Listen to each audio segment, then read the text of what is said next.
إنا نحن نزلنا الذكر وإنا له لحافظون.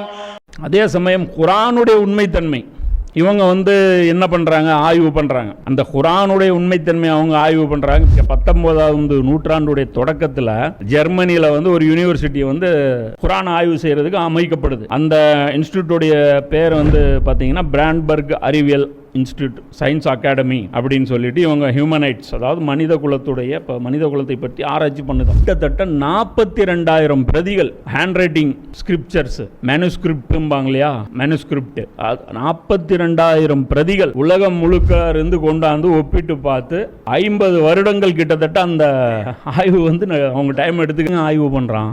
குர்ஆன் உண்மையாக இருக்குமோன்ட்டு. ஒருவேளை நரகம் உண்மையாக இருந்து போய் தொலைஞ்சிட்டோம்னா ரிஸ்க் எதுக்கு எடுக்கணும்? டெஸ்ட் தான் பண்ணி பார்த்துருவோம், பிடிக்கல தான்.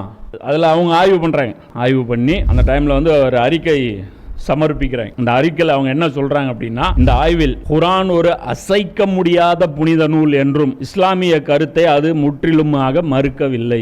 குர்ஆன் சுத்தமான வேதம் அப்படிங்கிறத இந்த ஆய்வு நாங்க மறுக்கல, மாறாக அது அசல் வடிவத்தின் மீது வெளிச்சம் போட்டு அது எவ்வாறு ஒரு இறுதி புத்தகமாக தொகுக்கப்பட்டது என்பதை பற்றி மேலும் தகவல்களை நான் அளித்துள்ளோம். அவங்க என்ன சொல்றாங்கன்னா, அது எவ்வளோ பியூரிட்டியா, அதை எப்படி இவ்வளோ பியூரா வச்சிருக்காங்கன்னு சொல்லி அது சர்டிஃபிகேட் கொடுத்துருக்காங்க. அது கோல்டு கொண்டு போய் கொடுப்பாங்களா, கேரக்டர் சர்டிஃபிகேட், இது எத்தனை இது இருக்குதுன்ட்டு. இந்த அறிக்கை பார்த்தீங்கன்னா இப்போ இன்னும் இந்த ஆய்வு இப்பவும் போயிட்டு இருக்காது. 2007 இது என்ன, இந்த ஆய்வு அப்பவே பண்ணியிருந்திருக்கான், ஹிட்லர் காலத்திலே நடந்திருக்குது. நடந்த உடனே 2ஆம் உலகப் போரில் அந்த இடத்துல இந்த இன்ஸ்டியூட் மேல பாம்பு விழுந்திருக்கு. அதுல அட்டாக்ல அந்த பிரதிகள்லாம் அப்படியே எரிஞ்சு போயிருக்கு. வெறும் ரிப்போர்ட் மட்டும்தான் இருக்கு, இந்த மாதிரி இருக்குன்னு. சின்ன சின்ன குறைபாடுகள் இருந்திருக்கு, சில எழுத்து பிழைகள், அது எல்லாரும் ஒத்துக்கிறாங்க. சின்ன சின்ன எழுத்து பிழைகள், அது பெரிய கருத்து மாற்றம் செய்யக்கூடிய அளவுக்கோ அல்லது ஒரு வசனத்தை நீக்கியோ அல்லது ஒரு வசனத்தை கூட்டியோ அப்படி கிடையாது.